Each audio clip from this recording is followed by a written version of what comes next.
I never thought I'd be the one responsible for bringing down the notorious Brenda Kensington, but life has a strange way of throwing unexpected twists your way. For those who don't know me, my name is Arthur Mitchell, a Child Protective Services worker who moved into Cedar Ridge Estates about 6 months ago. At first glance, the neighborhood felt like something out of a dream. The lawns were perfectly trimmed, the community pool sparkled in the sun, and most of the neighbors greeted you with friendly waves as you passed by. Well, most of them. The one glaring exception was Brenda Kensington, the iron-fisted president of our Homeowners Association. For my very first week, Brenda seemed to make it her personal mission to scrutinize everything I did. My grass, according to her, was half an inch too tall. My mailbox wasn't painted the exact shade of approved chestnut brown, as clearly outlined in Section 4, Paragraph 12 of the HOA bylaws. And the one time I left my trash invisible from the street for just an hour after pickup, she taped a scathing letter to my front door as if it were some kind of public notice. But all that turned out to be nothing more than a warm-up for the chaos that was about to unfold. What happened next would go down as one of the most talked-about moments in the history of Cedar Ridge Estates. It was a blistering Saturday in July, the kind of day where the air felt thick enough to swim through. By noon, the temperature had climbed to 98 degrees, and the humidity made it feel like you were trapped inside a sauna.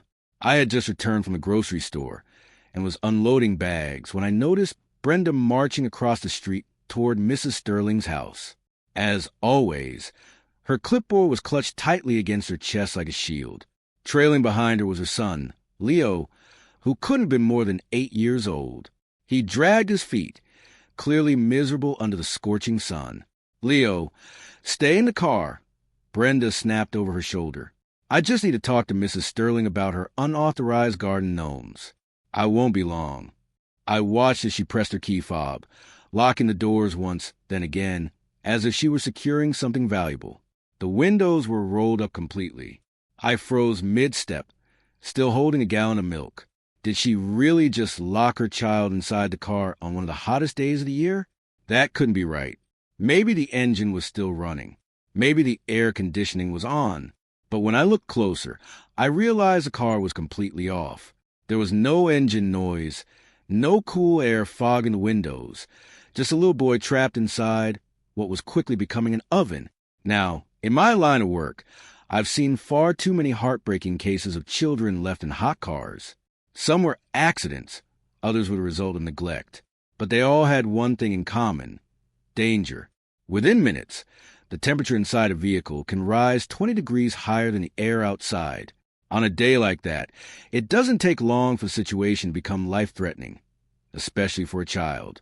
I knew I had to act, and quickly, I set my groceries down, wiped my palms, and walked toward the car. Peering through the window, I could already see sweat forming on Leo's forehead. His face was flushed a deep red. I tapped gently on the glass and gave him a reassuring smile. "Hey, buddy," I called out, loud enough for him to hear through the window. "You doing okay in there?" He shook his head and tugged at the door handle, but it didn't budge. "My mom said I have to stay here," he replied, his voice muffled. "It's really hot." "I know, buddy," I said softly. "How about I go talk to your mom real quick, okay?" He nodded weakly. I turned toward Mrs. Sterling's yard, where Brenda stood with her arms crossed, clipboard ready, lecturing about a cluster of ceramic gnomes arranged near a fountain. Before I could even reach her, she noticed me approaching and immediately stiffened, her smile tight and forced. "Mr. Mitchell," she said coolly, "if this is about your unapproved bird feeder, I've already documented it. You'll be receiving a formal notice by Monday." I kept my tone calm and professional. "Actually, Mrs. Kensington, I'm here about your son. You've locked him inside your car without air conditioning, and it's nearly 100 degrees outside." Her expression hardened instantly, her grip tightening around the clipboard. "I'm handling HOA business, and I'll only be a few minutes. Leo is perfectly fine." I left him with his tablet. She turned back to Mrs. Sterling as if the matter were closed. "As I was saying, these decorative items are not authorized." "Mrs. Kensington," I interrupted firmly, though I kept my voice controlled. "The temperature inside your car could reach 120 degrees in under 20 minutes today. Your son is already showing signs of heat distress. She spun around, her face now red with anger more than heat. Are you seriously trying to tell me how to parent my child? Who do you think you are? I took a steady breath before responding. I'm a Child Protective Services worker, I said, meeting her gaze, and I am legally obligated to intervene if I see a child in danger. Please unlock your car immediately. For a brief moment, her confidence faltered, uncertainty flickering in her eyes. But it was quickly replaced by pride and indignation. This is ridiculous, she snapped, crossing her arms defensively. I know what's best for my son. This will only take a few more minutes, and he's fine where he is. Mind your own business and stop trying to undermine my authority. That phrase, my authority, told me everything I needed to know. Brenda's position as HOA president had clearly distorted her sense of control. The line between leadership and personal power had completely blurred. She truly believed she was beyond criticism, even when her own child's safety was at risk. Mrs. Kensington, I said firmly, if you don't unlock your car right now, I will have no choice but to call 911. This isn't about HOA rules or your authority. This is about your son's life. Her eyes widened in disbelief. You wouldn't dare. Do you have any idea how many violations I could find at your house if I really looked? Your garden is at least 2 inches over the allowed height, and I haven't forgotten about those non-regulation wind chimes on your back porch. I pulled my phone from my pocket, calm but resolute. Mrs. Kensington, I don't care about wind chimes or garden measurements right now. Your son is locked in a car that's becoming dangerously hot, and that's my only concern. Without hesitation, I dialed 911, holding her gaze as the line rang. When the dispatcher answered, I spoke clearly and steadily. Yes, I'm reporting a child locked in a hot car. The mother is refusing to unlock it. Yes, I've informed her the danger. The address is 42 Cedar Ridge Lane. As I spoke, I saw her expression begin to shift. The anger drained from her face, replaced by growing panic as she realized the situation was slipping out of her control. This is absurd, she exclaimed, fumbling for her keys. I'm unlocking it right now. There's no need for all this drama. Her hands trembled as she pressed the unlock button repeatedly until the locks finally clicked open. I thanked the dispatcher and ended the call, informing Brenda that officers were still on their way, as required by protocol. By then, the commotion had drawn half the neighborhood outside. Mrs. Sterling stood on her porch, wide-eyed, her garden gnomes completely forgotten. Mr. Henderson from across the street hurried over, concern etched across his face. I rushed to the car and opened the back door. Leo stumbled out, his cheeks burning red, his hair soaked with sweat. It was really hot in there, he gasped, taking deep breaths of the humid air. Even though it was still scorching outside, it was clearly cooler than inside that car. I know, buddy, I said gently. Let's get you some water.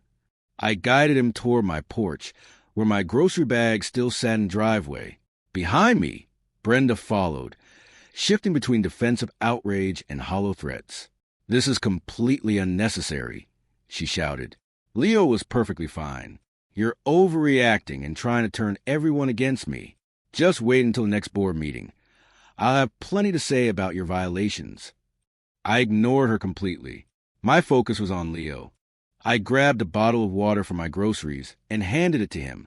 Here, drink this and sit in the shade, I said, pointing to the porch steps. Soon, the distant wail of sirens grew louder, echoing through the neighborhood. When the police arrived, they immediately began gathering statements. One officer checked the interior of Brenda's car using a digital thermometer. The reading made everyone's stomach drop, 132 degrees. And that was after Leo had already been out of the car for several minutes. Another officer crouched beside Leo, speaking gently with him. The boy admitted this wasn't the first time he'd been left in the car while his mother handled HOA business. What happened next was something I never expected to witness in our quiet, rule-obsessed community. After confirming the details with their sergeant, the officers approached Brenda, who was still ranting about neighborhood bylaws. Mrs. Kensington, one officer said firmly, based on witness statements and the evidence, we are placing you under arrest for child endangerment. Her jaw dropped. Arrest? This is outrageous. Do you even know who I am? I'm the president of the Homeowners Association. The officer remained unfazed. Ma'am, please turn around and place your hands behind your back. As the handcuffs clicked into place, her confidence finally began to crumble. She looked around the growing crowd, the same neighbors she had spent years controlling and intimidating, now watching her in silent judgment. "This is a misunderstanding," she pleaded. "Tell them I'm a good mother. Tell them how I keep this neighborhood perfect." But no one spoke up. In fact, several neighbors nodded quietly as the officers led her toward the patrol car. Her clipboard, her symbol of authority, hung loosely in her hand before slipping free and clattering onto the pavement. Leo was later placed into temporary protective custody by another CPS worker, my colleague Chloe, who happened to be on call that weekend. I watched as she gently helped him into her vehicle. Before driving away, she gave me a small, understanding nod. 3 days later, the HOA board called an emergency meeting.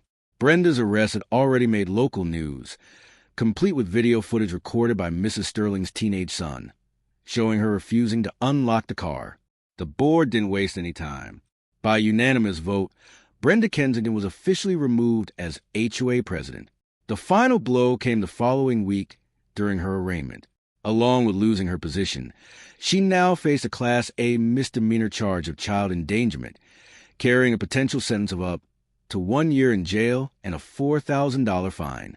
As the judge read out the charges, Brenda sat motionless, disbelief written across her face as her carefully constructed world of control and intimidation collapsed around her. "But I was just following the rules," she whispered faintly, more to herself than anyone else. As the bailiff led her away, her clipboard, her crown of authority, was gone for good, and for the first time in a long while, Cedar Ridge Estates was finally free from her reign.